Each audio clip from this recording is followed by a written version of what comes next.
Most people prefer to own a dog from a puppy so that they can train it themselves. Having decided on the breed, you may be able to obtain a puppy locally. Breeders can be traced online or via the National Kennel Club. The cost of pups varies depending on their pedigree and the relative rarity of the breed. Pups are generally fully weaned and ready for their new home at about 9 weeks old. Arrange for a veterinary checkup as soon as possible to ensure that the pup is in good health. However, not everybody wants or can afford to buy a pedigree dog, and, in terms of companionship, rescue dogs or mongrel puppies can be delightful pets. But remember that it may be hard to determine the ultimate size of a mongrel. As always, you want to see the parents. A puppy will settle more rapidly into unfamiliar surroundings than older individuals and is unlikely to display the behavioral problems that can be encountered in adult dogs. Even so, it is important to realize that some disruption and damage in the home is likely to follow its acquisition. Carpets, for example, may be soiled or chewed, and puppies may bark or yelp a great deal when first left on their own. This calls for tolerance on the part of owners. Sensible training and adequate attention to the puppy's needs should reduce such problems to a minimum. Dogs are creatures of routine, and will soon learn to respond as required. Young dogs tend to play vigorously and then sleep for long periods. This is not a sign of ill health. Similarly, in a new home, a pup will be less active than an adult dog. Key health indicators to look for are a good appetite and firm motions with no trace of blood.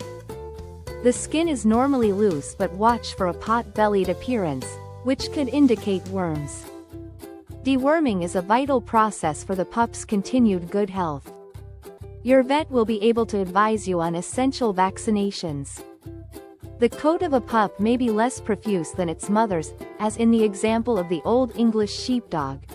But the distribution of markings is unlikely to change as the pup matures. By the time it is 6 months old, the pup should be house-trained. It should also be walking readily on a leash and can soon be allowed to exercise freely. Choose a quiet spot away from roads, and away from distractions such as other dogs or farm animals. If the dog runs off, do not chase it, because it is likely to see this as a game. Instead, stand still and call it back. It should return after its enthusiasm for its newfound freedom wears off. All young puppies, no matter what their breed, are of a relatively similar size at birth. Only later do the larger breeds, like the Shar Pei, start to grow at a faster rate than the smaller breeds, like the Cocker Spaniel. Avoid exercising young dogs too strenuously, especially the larger breeds, because this puts stress on their frame.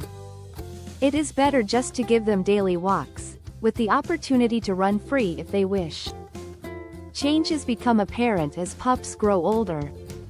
In certain breeds, such as the German Shepherd dog, the ears will start to become erect.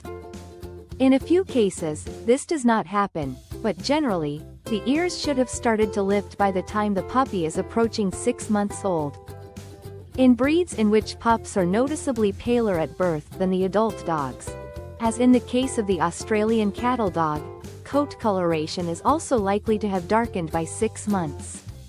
Other characteristics, such as eye color, may also be more adult-like by this age.